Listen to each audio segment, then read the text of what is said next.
उत्तर प्रदेश में कांग्रेस खेला करने की तैयारी में है। नमस्कार, संजय एक्सप्रेस न्यूज में आपका स्वागत है। मैं हूं संजय शंकर गुप्ता। वीडियो अगर आपको अच्छा लगे तो हमारे चैनल को सब्सक्राइब करें, बेल आइकन दबाएं और वीडियो को शेयर करें। वीडियो के बारे में आपकी क्या राय है ये कमेंट बॉक्स में जरूर दें। उत्तर प्रदेश में हाल में ही उपचुनाव की घोषणा हुई है। महाराष्ट्र और झारखंड के साथ में कई राज्यों में विधानसभा के उपचुनाव भी हो रहे हैं। उत्तर प्रदेश में भी 10 विधानसभा सीटों के लिए वोट डाले जाएंगे। इन्हीं 10 सीटों पर समाजवादी पार्टी और भारतीय जनता पार्टी के बीच सीधी टक्कर है। लेकिन इसी बीच उत्तर प्रदेश के एक चौंकाने वाली बड़ी खबरें भी आ रही हैं कि उत्तर प्रदेश में कांग्रेस अब खेला करने की तैयारी में है। वैसे तो उत्तर प्रदेश में कांग्रेस का कोई विशेष ताकत है नहीं, लेकिन फिर भी लोकसभा चुनाव में उसका प्रदर्शन जो कुछ अच्छा हुआ था, उसके बाद में कांग्रेस अपने आप को उत्तर प्रदेश में कुछ ज़्यादा ही आंक रही थी। लेकिन उत्तर प्रदेश के पूर्व मुख्यमंत्री और समाजवादी पार्टी के सुप्रीमो अखिलेश यादव ने राहुल गांधी को उनकी औकात दिखा दी। अखिलेश यादव ने 10 विधानसभा के उपचुनाव में से मात्र 2 सीटें ही कांग्रेस को देने की घोषणा की थी।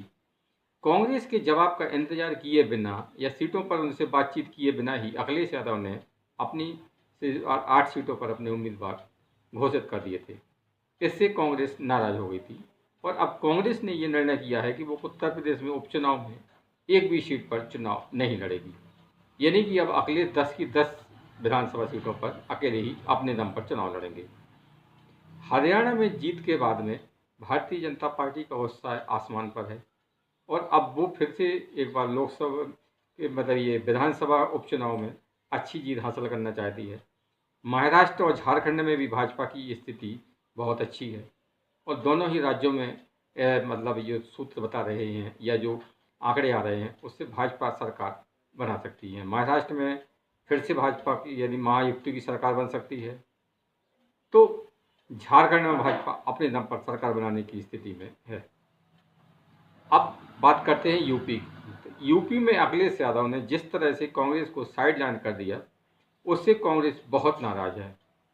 कांग्रेस के नेताओं ने खुलकर तो कुछ नहीं कहा, लेकिन अंदर ही अंदर भी अब उत्तर प्रदेश में खेला करने की तैयारी में है, यानी कि अखिलेश यादव को हरवाने की तैयारी में है। राहुल आदि के जो सिपह सालार हैं, ये जो खास नेता हैं, वो अब इसी जुगत में दिख रहे हैं कि किस तरह से समाजवादी पार्टी को इस उपचुनाव में हराकर उसकी औकात दिखाई जाए। भाजपा भी ये समाजवादी पार्टी और कांग्रेस के बीच में चल रही तकरार का मजा ले रही है, क्योंकि उसको भी अब ये बात अच्छे से पता है कि कांग्रेस का जो पुराना इतिहास रहा है वो कांग्रेस एक बार फिर दोहराएगी। यानी कि कांग्रेस ने कोई भी पार्टी हो, उसके साथ में अगर आप सपोर्ट दिया हो या उससे सपोर्ट लिया हो सरकार बनाने के लिए, या किसी भी पार्टी को के साथ में अगर उसकी पटी नहीं बैठती है तो वो उसके साथ खेला करती है, यानी कि उसको धीरे धीरे निकल जाती।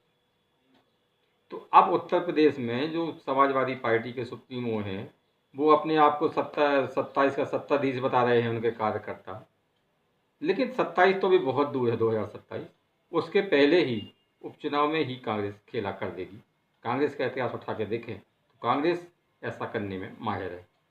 भले ही कांग्रेस की उत्तर प्रदेश में आज कुछ ज़्यादा मजबूत स्थिति ना हो या उसका संगठन कमज़ोर हो, लेकिन वो इस स्थिति में है ही कि किसी को भी हरा सकती है, क्योंकि कांग्रेस राष्ट्रीय पार्टी है और उसका हर स्टेट में कुछ ना कुछ वोट बैंक फिक्स है। और जो वोट बैंक कांग्रेस का है वही वोट बैंक आपका ये समाजवादी पार्टी का है।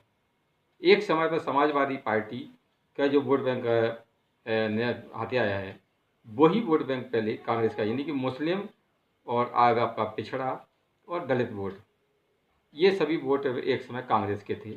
आज वो भले ही कांग्रेस से दूर होकर समाजवादी पार्टी के पास में है।